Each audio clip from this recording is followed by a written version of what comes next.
morning, everybody. And thank you Buenos días to a the todos y ISOP, muchísimas gracias a Sten ISOP and Brian in y a particular, Brian for en having particular me, por giving me the invitarme, opportunity por to darme la share some of oportunidad de our compartir ongoing work algunos de in nuestros aspectos de WHO. trabajo continuado. It's very sensitive. Okay.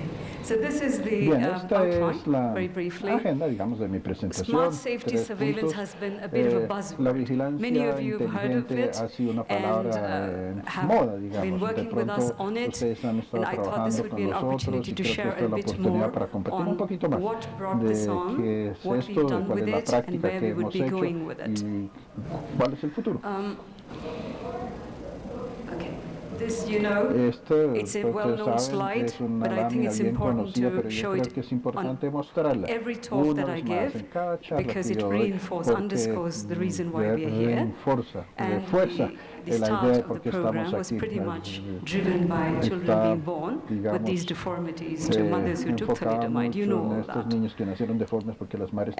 started with 10 countries, and today we are looking at some 166 countries in the program managed by WHO. And about 136 are full members, meaning they share to the global database that Brigitte mentioned, and 30 others are looking to share very soon. And próximamente.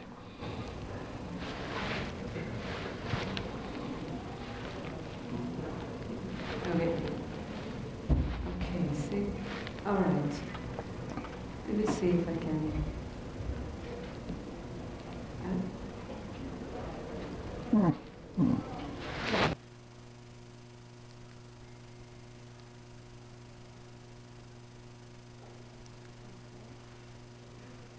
Right. Okay, so I won't go into the detail of the number of reports in the global database. It's over 21 million and so on. But the point that I would like to raise as the start of this whole smart safety surveillance thinking is the fact that we saw an increase in the number of reports, but there wasn't a real use of those reports. So that was a big challenge that we continue to grapple with. So at the time that we got into smart safety surveillance, this was towards the end of 2016, when we took a deep and hard look at how far we'd come and what gaps remain. This is what it looked like. So you have, but you don't. So you have.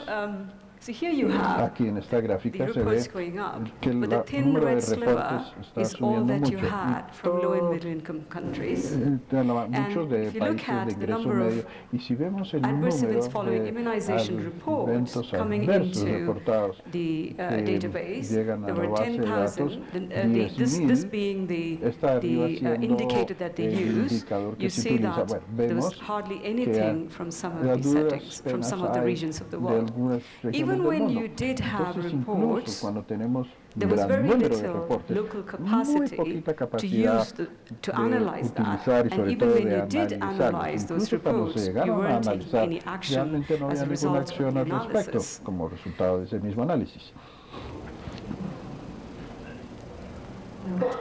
I promise I will get on top of this before the end of my talk. Voy a dominar este puntero antes de que termine mi charla. So, and then we set out, we did many different surveys, assessments of the pharmacovigilance situation in countries, the gaps, and the challenges that we understood were consistent. Everybody wanted a strong political support and WHO working, like the question that was asked, do you contact the authorities and not just wait for health authorities to contact the UMC? So that was one thing. Resources was another. Lack of collaboration between public health programs and the pharmacovigilance centers was another. Lack of integration of the pharmacovigilance program within a regulatory framework was another. So the ask was huge, the wish list was humongous. So the question to ask was, where do we start? There is not enough resources to do everything everywhere at once. We need to be smart, we need to prioritize. So that was the starting point of what we call call arranque de smart lo que safety llamamos surveillance. la vigilancia inteligente sobre seguridad. Okay, so we decided to see, in having come this far, in having moved our reporting over the years, what have we learned? If we would look at the reporting patterns over time, over regions, what can we deduce from that and use it to our planning purposes, to develop our strategy? So we said, if you look here carefully, you will see that about this time is when there was a peak, when reporting went up in a linear fashion. So, and then we said, if we would unravel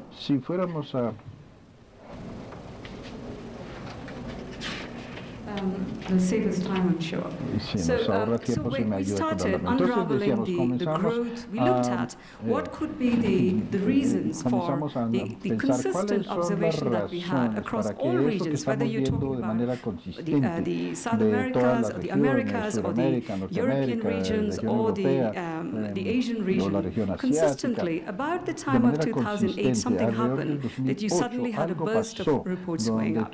So for instance, when we dug deep in the Asian region, or African region, for example, about the 2008, we had a very focused effort to integrate pharmacovigilance within the public health programs such as malaria and HIV. This caused, and this is where the big bulk of volume of medicines is used. So by focusing your effort and tailoring the pharmacovigilance methods and tools that Mariano mentioned to target this particular population, we were able to get data from this high volume medicine use population. So that was one reason, say, for Africa.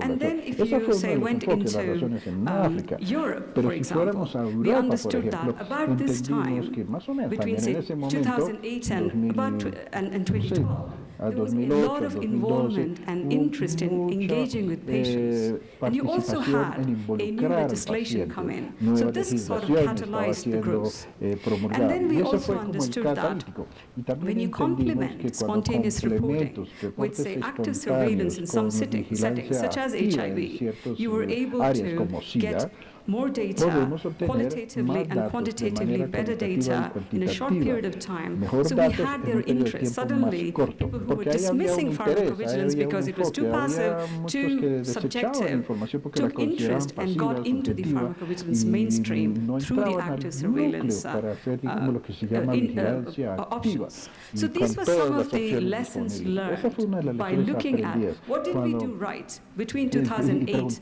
at around 2008, that caused this peak in growth in the number of reports. Next, please.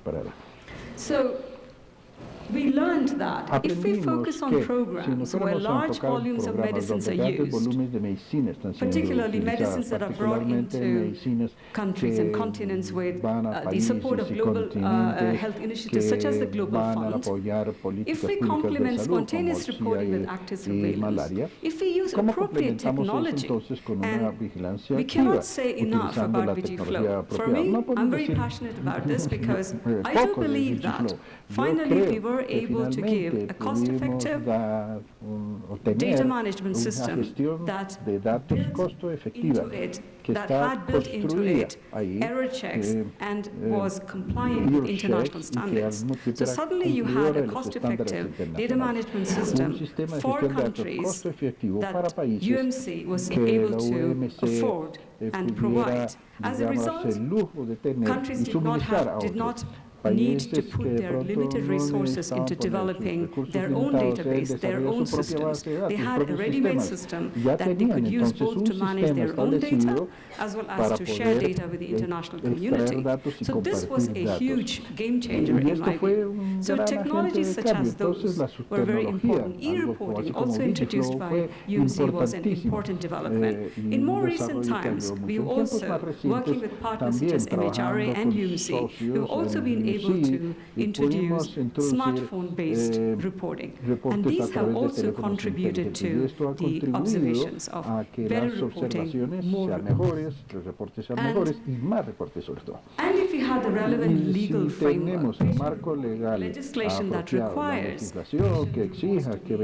accepted, the legislation that requires medication errors to be reported. So if you have the relevant legal framework, that too can cause the reports to go up and an overall improvement in pharmacovigilance engagement. So we understood that these were some of the things that we did well, and as a result, we did see a certain impact in terms of the number of reports and the quality of reports going up. Next, please.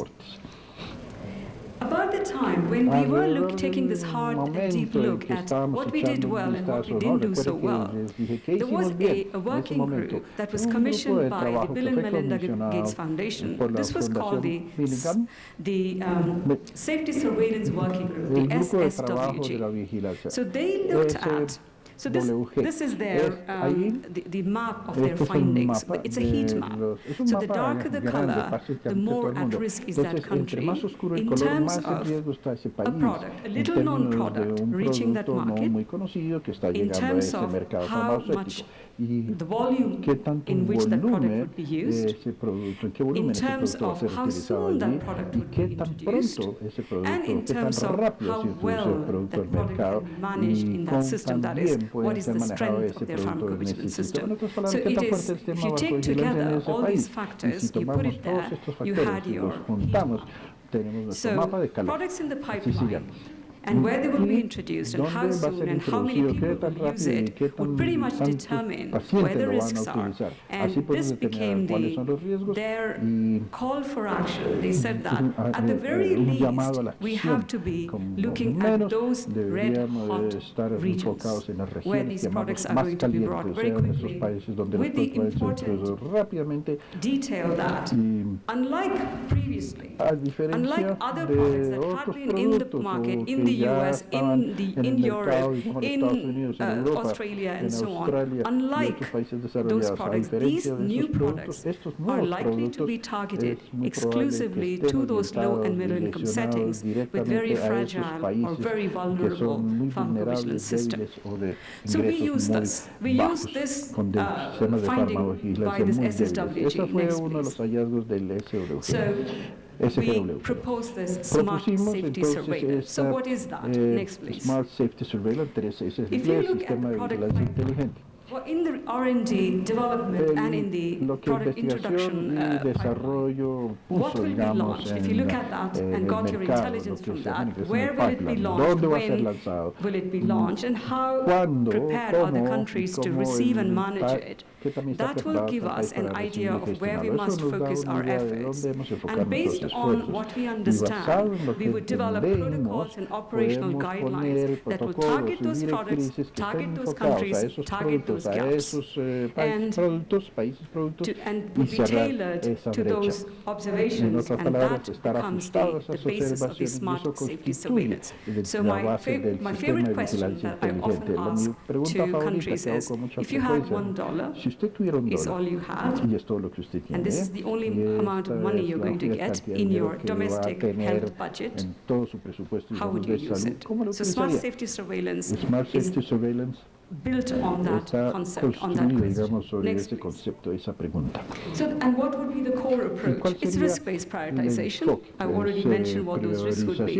So, as a pilot, we would choose a few priority products that are exclusive to the region or a country, with little product experience worldwide, but large volume of expected use, etc. That is the risk-based prioritization. So, if you had 60,000 products in your market, and you had very little, just $100 to put into pharmacovigilance, which product would you pick to put your pharmacovigilance efforts in? That's the question. Making holistic plans is not just a launch and leave approach. You use that product to build a step-by-step, systematic pharmacovigilance system, which would then stay and be used for all such products coming later.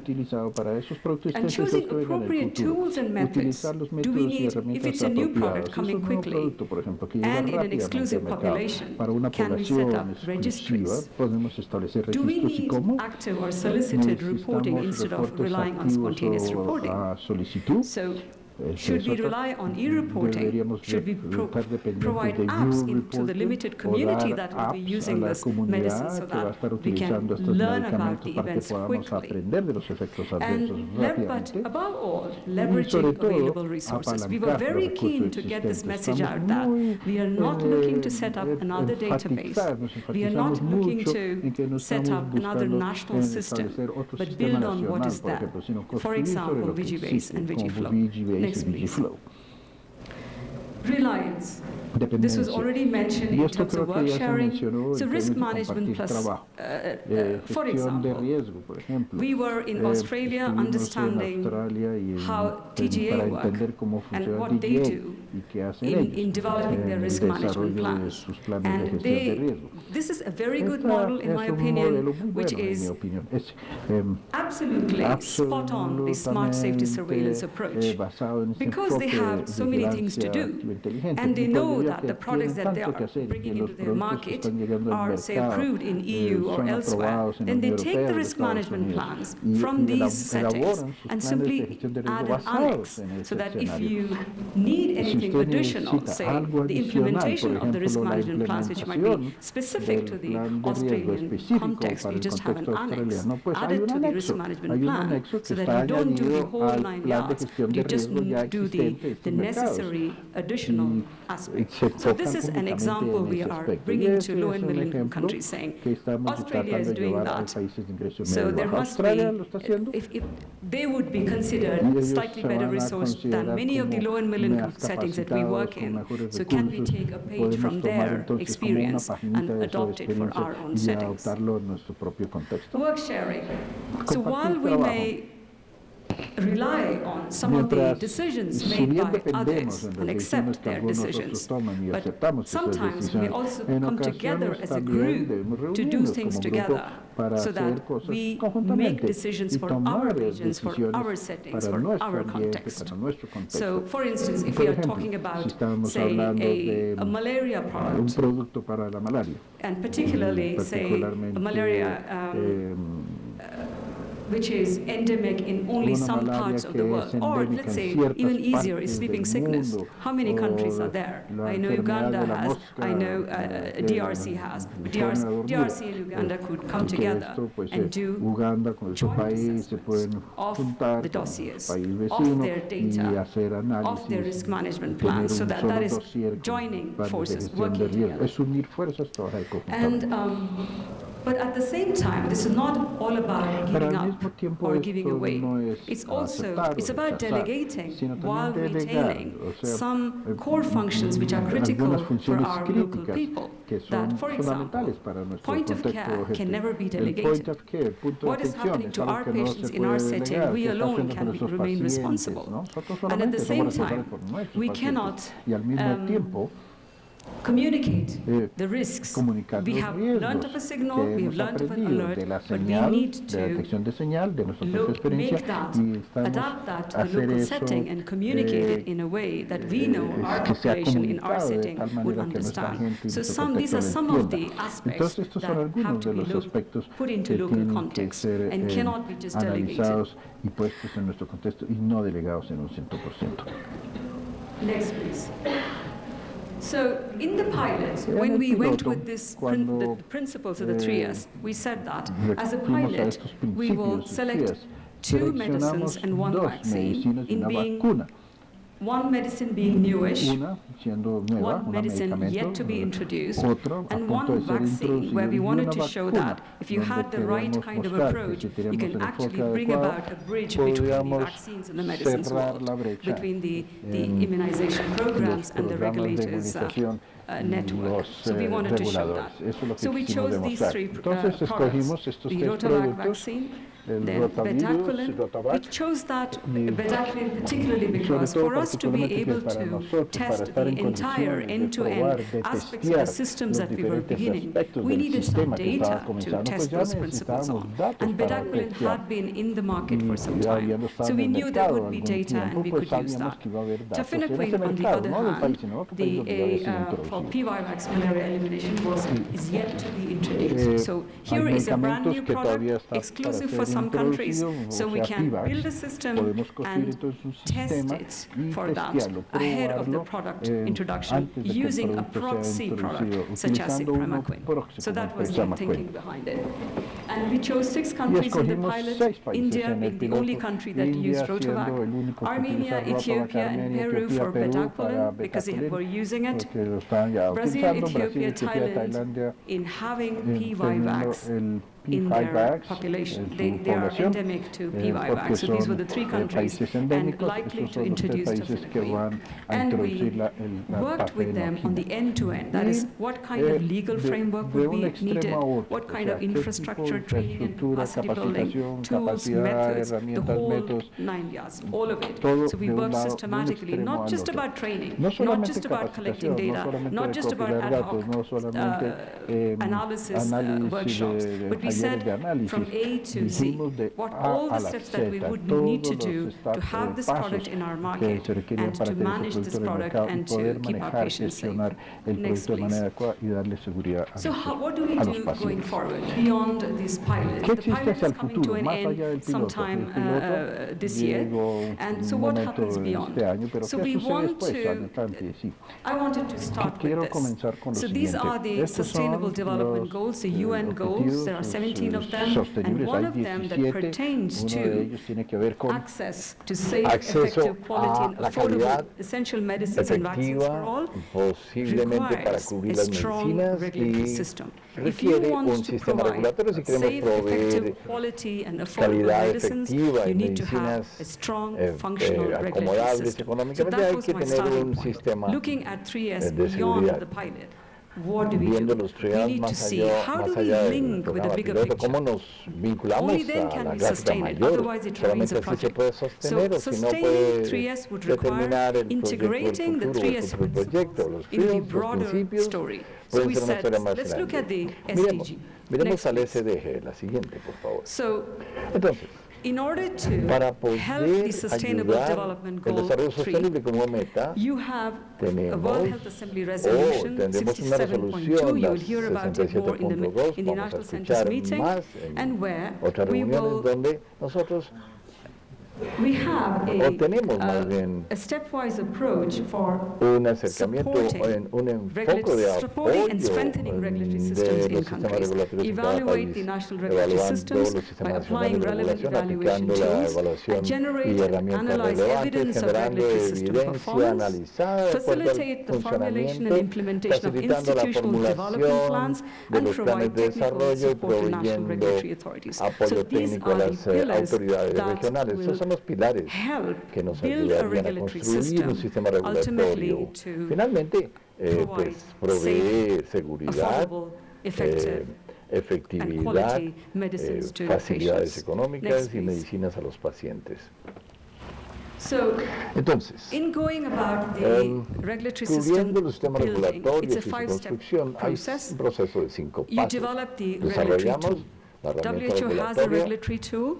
But the NRA, the National Regulatory Authority, has to become familiar with it. So first, engage in getting this tool to the agency to get them familiar, the regulator in the country. Then you benchmark, together with the regulator, you benchmark the national regulatory agency on their functionality, on their system. Then you, based on the assessment, benchmarking activity of the regulatory system, you will identify gaps, and you build an institutional plan to address those gaps, the IDP as it's called, the Institutional Development Plan. And then providing technical support through training, learning, networking, partners, implementers, technical assistance to implement that institutional development plan and ultimately monitoring progress and impact.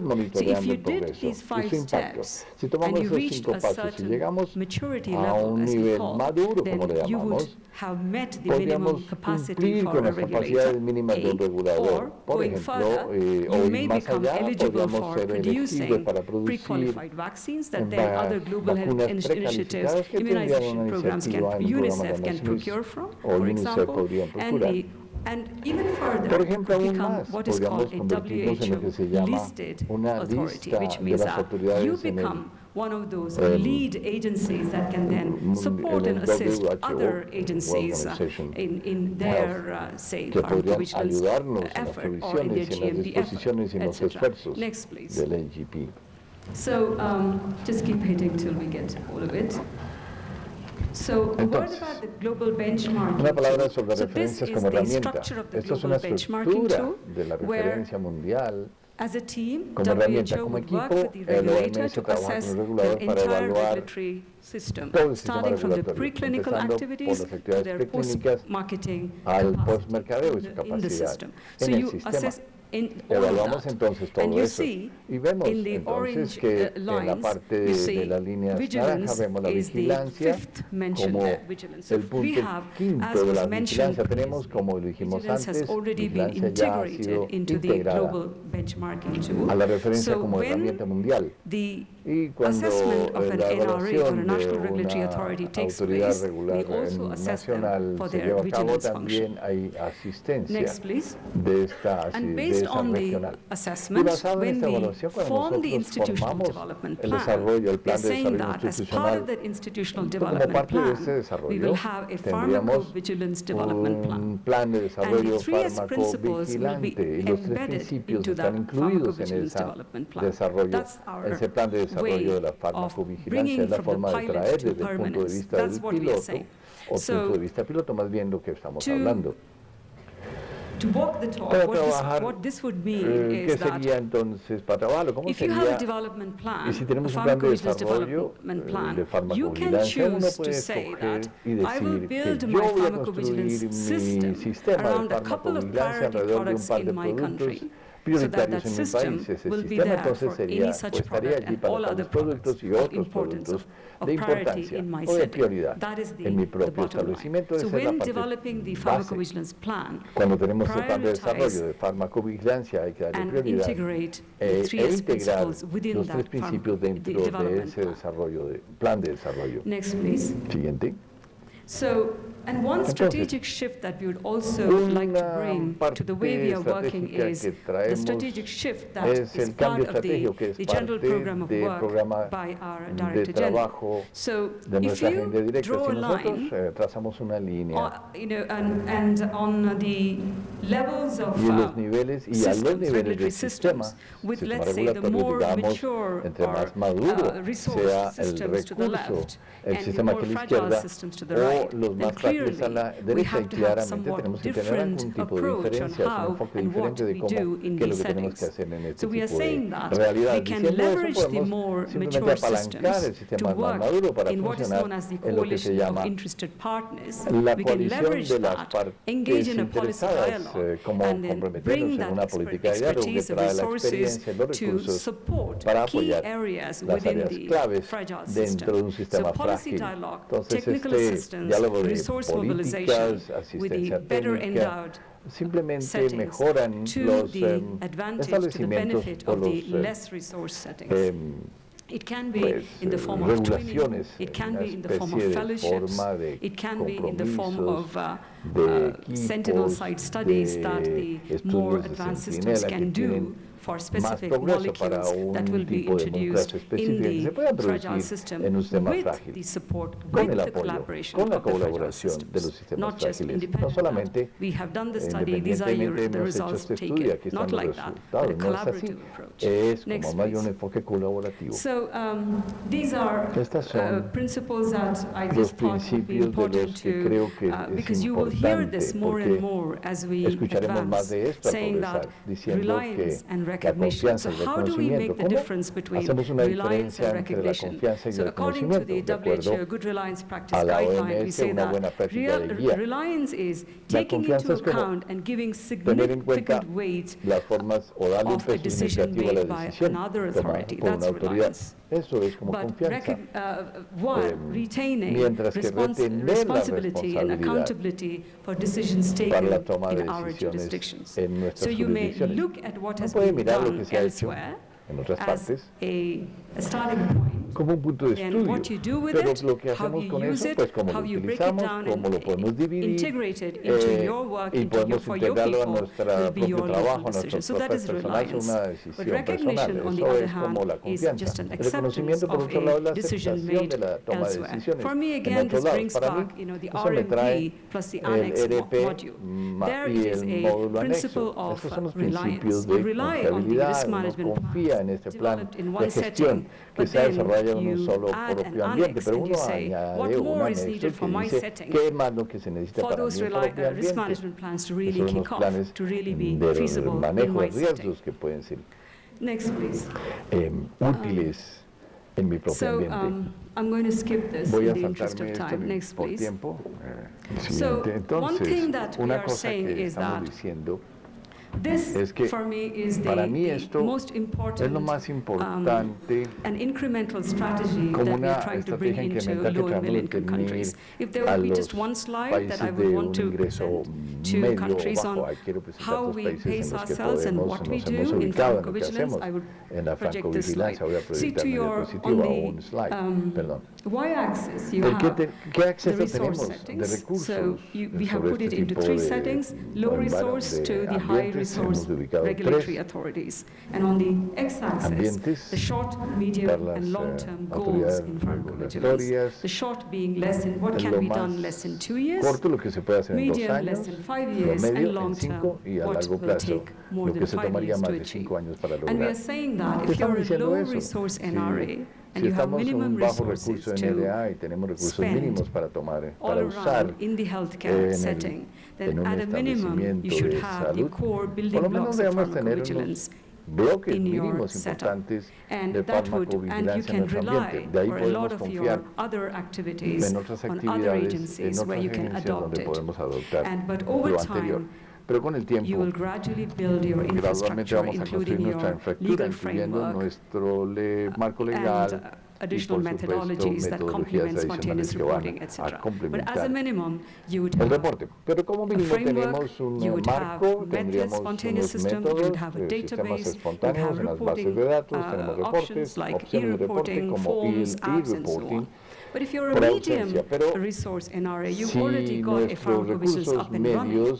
So then we would say they would continue to develop themselves, but at the same time, they would also enter into a framework of collaboration and cooperation with other countries in the region, whereby they may be able to take up some, say, targeted investigations. If you're talking about a particular product which is common across a group of countries in the region, and some of those countries are better resourced or better advanced in pharmacovigilance, maybe they can do those studies and share the results of those studies, provided other demographics are comparable.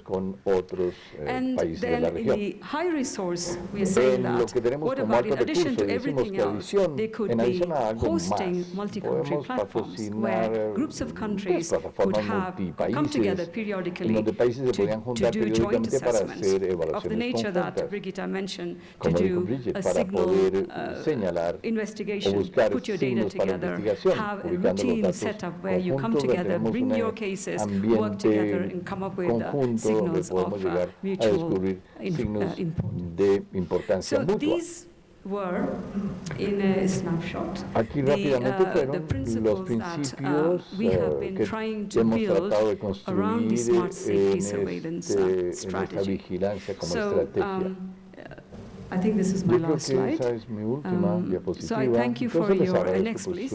I thank you for your time, and I want to acknowledge the input some of my colleagues in WHO had, as well as UMC for this, and we are saying, think 3S, think smart. Thank you for listening. Hello? Oh, it's working. Hi, Shanti. Thank you so much for a very interesting talk. And I just want to say, on behalf of ISOP, as our new president, that I think this is really essential work to pharmacovigilance worldwide. And thank you for taking the lead on it and doing it so well. And I think we as an organisation would be really interested to collaborate with you. On our new advisory board, we have Rebecca, who's our WHO liaison person, and it's a specific role we've created. So just to say, we would like to work with you and collaborate going. Okay, thank you. That's excellent news. Very much appreciated. Thank you. Buenos días. Siendo la Organización Mundial de Salud una entidad que recibe un volumen muy grande de reportes, ¿cómo hacen la priorización del riesgo? Can you give me 1 second, please? You can translate it otherwise. Okay. Yeah, it's okay.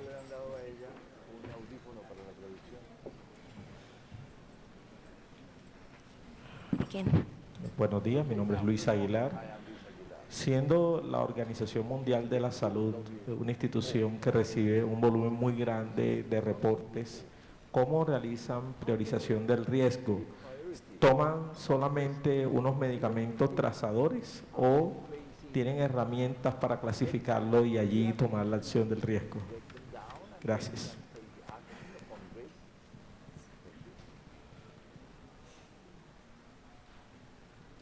So, thank you for that question. This is exactly the concept underlying smart safety surveillance. So, we cannot put the same emphasis on all products. I mean, if for instance, I would be struggling to keep an eye on paracetamol and say bedaquiline, and I have very limited resources, then I'm going to make sure that practices are sound in terms of paracetamol use, but my effort would be to collect and analyze and understand the data on bedaquiline. So this is the risk-based prioritization. How well do we know a product? What would happen if we didn't have the product in our setting? For example, bedaquiline was introduced after 40 years of having no improvement in the TB world. And if we would not manage this product, we really stand to lose that product to bad use. So those are the kind of considerations that we need to bring into our approach. So what if I didn't do this? That is the question we need to ask, rather than just business as before. I hope that addresses your question.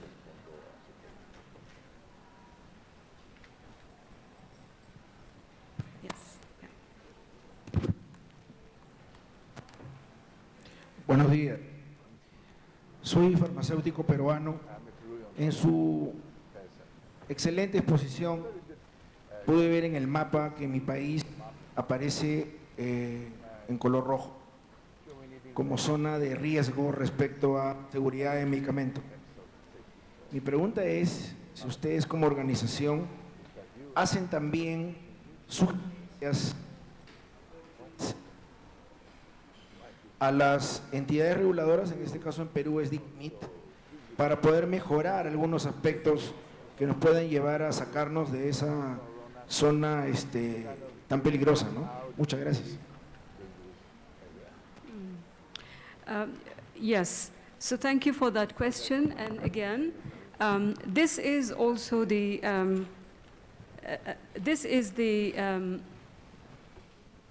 integrated approach that I'm referring to. So pharmacovigilance is of all the regulatory functions, pharmacovigilance is the strange child, where you have, within the regulator, you got to have a pharmacovigilance framework, the legal framework, but at the point of care is the practice. So unless you had both working well, it remains just data being collected or just an academic exercise. So in order to make the pharmacovigilance deliver, we've got to make sure that the pharmacovigilance within a regulatory framework is also there. So when we are doing an assessment, for example, most of the countries that we've assessed so far for their regulatory strengths, we find that they don't have a pharmacovigilance within their legislation. So if you didn't have it, you don't have the authority or the mandate to implement pharmacovigilance in your setting.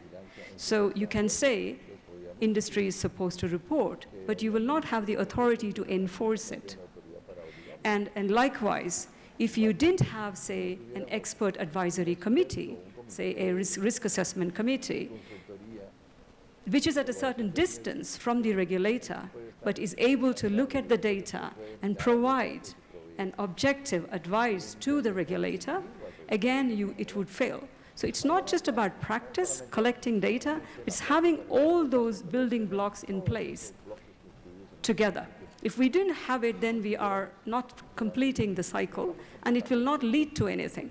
It will, of course, as a care provider, you would do what it takes to keep your patient safe, manage the patient, but it doesn't lead to broader learning and sharing of what you have done as a care provider for your patient, so other patients will not benefit from it. So we need all this. We need the practice, we need the legal framework, and we need those independent expert advisory groups. If we didn't have these building blocks, we wouldn't be able to deliver. That is the message we are trying to get. So thank you for your question.